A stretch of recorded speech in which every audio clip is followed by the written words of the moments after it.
Let's talk about automating your Fiverr account and how you can delegate things more effectively and basically understand at which point you will have to make that step in order to start hiring your first team member and outsourcing the work to your team members.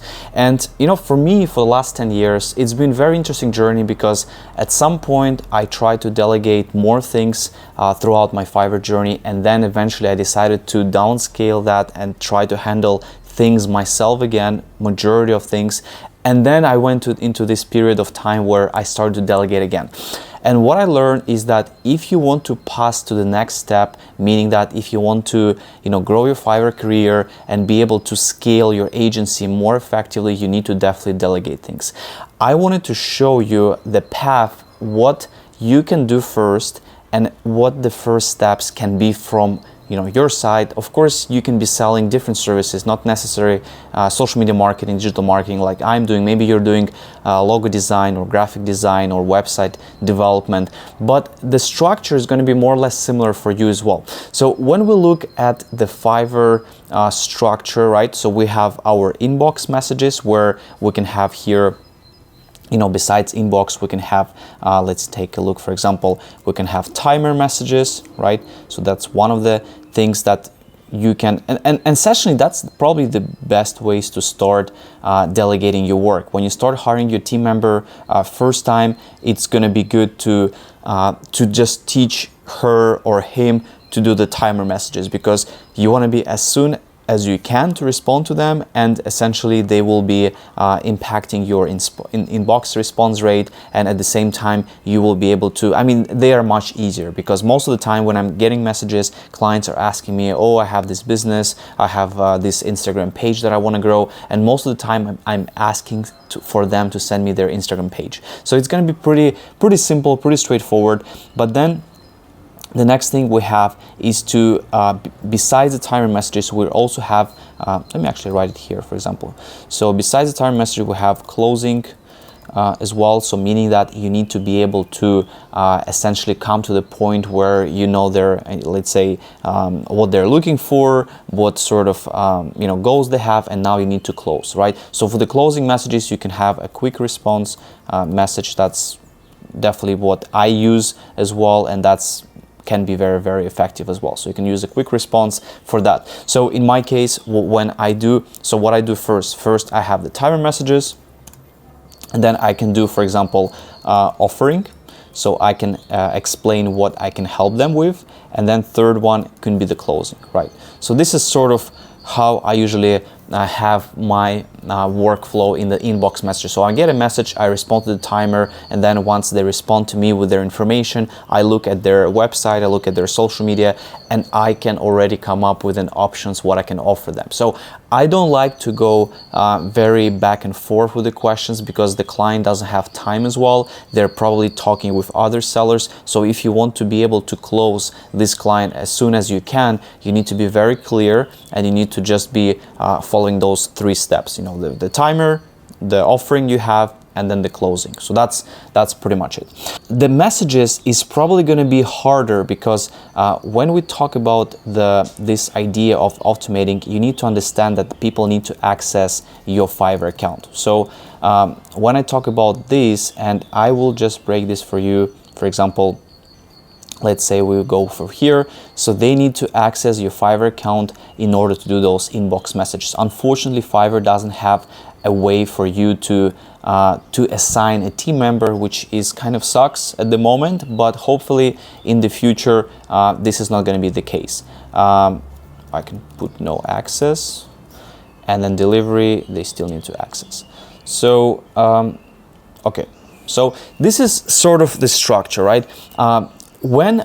If you are trying to hire first your team member, what you usually do, and that's what I did. First, I started with the service and actually the actual service that I provide, because here the person doesn't need to be accessing Fiverr. The person, in order to do this effectively, what you can have that's how we have, for example, we have our, let me just delete here, we have our Google Sheets, we have Trello as well, Trello, and then we have communication is done on Telegram, internal. So this is our structure, how I'm running the agency on Fiverr. And again, this is just how I do it. Some people can do it differently. They use other things as well. But this is how in my case. When I do an actual service, I need to be able, we have a tracking system where we use Google Sheets for that. And then we have a Trello as well, where we have our team members, and the team members, they have their tasks assigned in Trello. And then we have our internal communication is done in Telegram. Because, I mean, there are options to go with Slack, but essentially I don't, Telegram is a great option, and it's free as well, so you don't want to be, investing in all of these small tools, because then your cost is going to go higher, and essentially if you want to jump from one place to another, it's just going to be pain, because you need to, move your history, and Telegram is going to be hopefully always free, so it's definitely a great way to use. So when you first start, because you need to understand as well that when you want to, for example man, I got the grasshopper on my head. Okay, so when you are want to, for example, I get a message where sellers are saying, oh, I want to get it's fun, I want to automate my inbox messages, and this is the biggest problem, because you cannot hire someone to do your inbox messages. You need to be able to understand that the person who's going to do your inbox messages effectively, he needs to learn your whole service delivery, like how you're actually doing the service, how you are fulfilling the clients and all of these things. So you need to really go through this chain where this person who you want to do the messages will go first into the service, and then he's going to understand exactly what's happening in the service, downsides, upsides, and then after that this person is going to go into the order messages, because they can handle that part more effectively. It's going to be better for transition, and then after the order messages, then they can go into the inbox messages. So it's really a long chain. You cannot just have person just start to do the inbox messages. So we go, for example, step 1, it's going to be our service that we are doing, and then step 2, we go into the actual order messages, and then step 3, we're going to go into the inbox messages.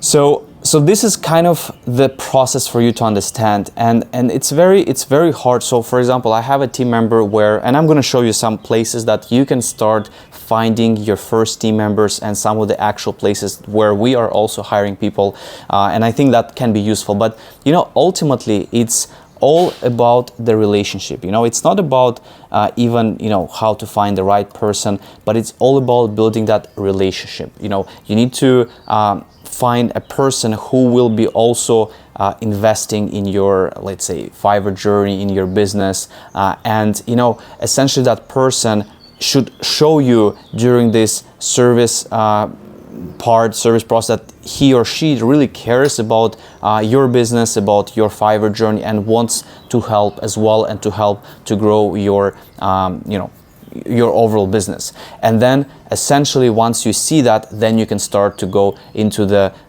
to the inbox and to the doing more exciting things. Because I believe, for example, when we hire people, of course, we first gonna look for someone that we need. Let's say we need content designers, so it's a very specific role that we are looking for, and for us it's kind of easier to find this person because we're looking at their skills, we're looking at their design skills, we're looking at their background, the experience they have, and essentially we're giving them the trial tasks to do, and then if they do these trial tasks well, then we're gonna hire them, and then we start our trial month.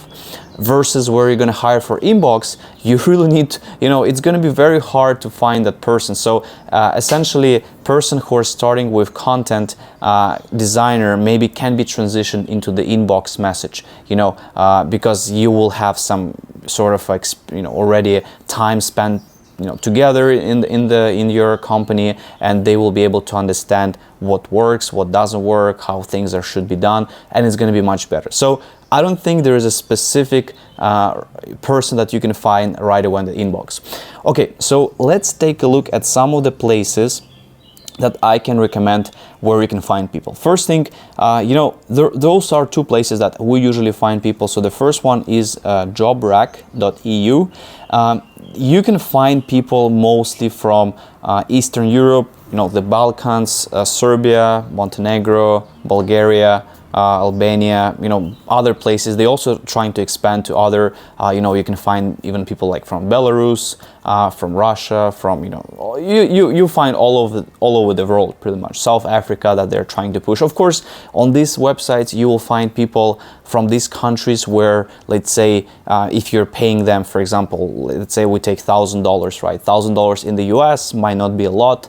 If you're making per month, that's not, it's very probably hard to live on that amount. But then versus where it's like $1,000, for example, in the Balkans, in Serbia, in Montenegro, this is a significant amount of money. So that's why I think there is definitely a lot of potential there, because you can find a lot of great people, great talent from those countries as well. And at the same time, when you're running your online, that's always the beauty of online business, because you can connect with people all over the world, and some people are just going to be a great fit, and you will be able to financially provide them a great support, because hiring someone in the US can be also very good, for your business, for everything, but it might involve higher investment, and essentially, the person probably will be aiming for to make a lot more than $1,000 per month. So you need to understand these differences. And JobRack is a great place. We hired several people from there. Yes, it takes time to find those people. So essentially what we had over 200 applications on JobRack from people. And then out of those 200, we found one person who were able to hire. And we had some other people out of those 200. We had also a few more, I think it was like 5 people who were a great fit, but out of those 5, one started to work with us. So essentially, yes, it's the ratio is low, but you need to. It's like a full-time job as well. When you start to find people, you need to really not give up quick, because you might have unlucky period where you're not just gonna find the right person. But we're hiring nonstop. So for I would say the last few months, we are always looking for talent. We're always looking for more people to join our team, and we're just also trying to find people for the future opportunities, because some people might not be a good fit for this position that we are looking for, but they might be a great fit for other positions if you will have, or if we have, for example. So this is the first place. They charge you, so if you want to put your application, your listing, they're going to charge you $249. Yes, it's kind of pricey, but if you think about this, so in our situation, we have our listing, which has been open for the last like 4 months, I think, and essentially we're still getting more applications. So it doesn't matter if you already found a person, we still have it open, so like we can get some potentially more applications. And JobRack, just keep in mind, because every month, so if you open your listing, in 30 days the listing is going to get closed automatically, and you can just reopen it yourself. You just click on one button, open the listing, and that's it. I think that's what they have in their system set up. So when you just be careful, 30 days pass, it's going to be closed, so you just have to reopen this again with the one button, and that's it.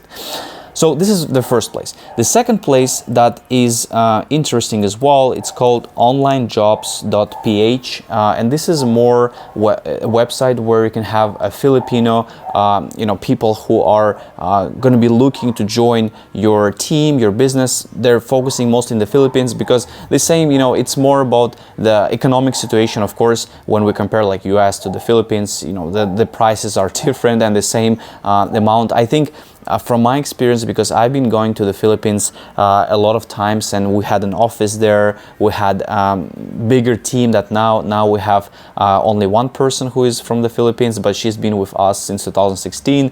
This is Nina. Many of you have seen maybe her because we have a lot of videos. If you guys want to maybe see more about this sort of journey process, I do have a lot of videos from the past, 2018, 2019, where we actually went there and we actually hired people, and we were able to find them as well. It's crazy to record outside. You always have some. But yeah, so this is another great place. I don't have the website is loading, but here you can find you can just pay like a subscription, $99 subscription, and then with this subscription you will be able to use to create your listing, or you can approach some people directly as well, and you can offer them. We had a great actually response back when you approach some people. They're very responsive. I think I like people in the Philippines because it seems like their culture is more adapted to this sort of like a remote online business space, and essentially, you know, you will find some people who've been already working as a virtual assistants before, or as maybe a marketing managers. So they are very competitive with each other. So I think that can be very powerful for you. But again, it will require more time to find people. It will require more effort as well. So be prepared for that. Don't give up too early. But those are the two destinations. Other places actually where I found my first team member, it was on Upwork, and I don't know if it's a good idea to recommend this, because Upwork is it's similar as a Fiverr. It's like strict, it's not probably good to bring people outside of Upwork, but you can work with a person on Upwork. For example, if you find someone on Upwork, you can just work with them on the Upwork, and you can pay. I have some friends who've been using people on Upwork. They've been paying on Upwork. I think Upwork structure is better if you actually not maybe a seller yourself, but if you're looking to hire someone, because you'll find a lot of times people on Upwork, especially at the beginning, like when they're just getting started, they will be more flexible, meaning that you can still find not expensive, not someone who is charging a lot, but you will find someone who he's just getting started with their experience, and they will be not charging crazy amounts of money for you. So it will be a good idea to build that relationship on Upwork, right? And then yes, like going forward, I don't know, it's always probably, it's a natural thing that, if you build a relationship, then this person will probably, if he or she wants to work with you full time, I think this transition is going to be natural, where they will work with you and you'll have a communication in Slack or in other channels or Telegram or somewhere else, or emails. So, but I think this is a great place, but just be careful to find people who are just getting started, because if they're established on Upwork, if they already have presence, they're not going to be really motivated to work with you full time. They will be working with you more like on a contract basis, because they will be just too passionate about their Upwork journey and they just want to grow on Upwork.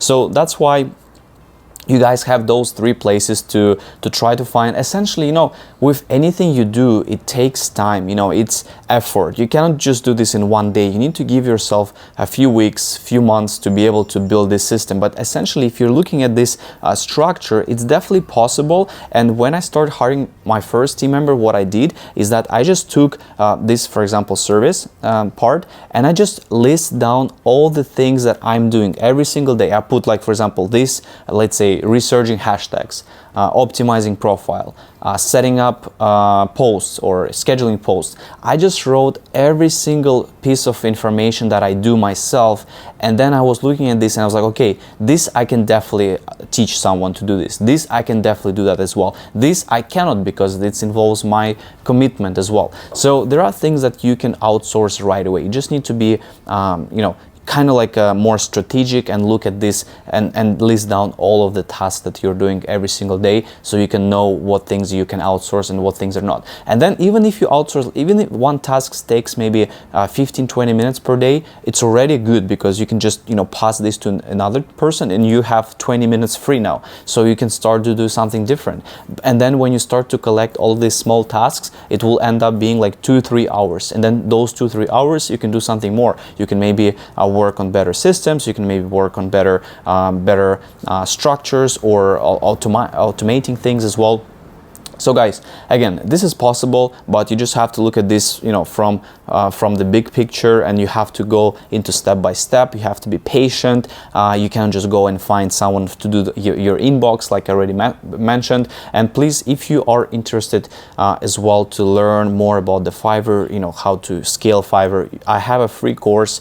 You can just go to my newsletter. It's in the description. Sign up for the newsletter. You can get a free course as well. You can just watch it. I'm going to be updating this course as well, probably closer to the summer, adding some more lectures and maybe some more things. And also consider subscribing to a newsletter, because newsletter is something that I personally write, and I have my insights, my strategies, my tips, everything that is going on currently with my Fiverr journey. I try to package this in the newsletter. I really have great plans for this as well, so feel free to stay subscribed, and you'll always get the first information from me. Like if I'm launching something, for example, if I don't usually do one-on-one consulting, but if I decide to do, you'll be able to be the first who will take that opportunity, or if I have something cool to share, you will be the first to know as well. And also on my Instagram, I share behind the scenes as well, so you can always follow me, send me a message on Instagram.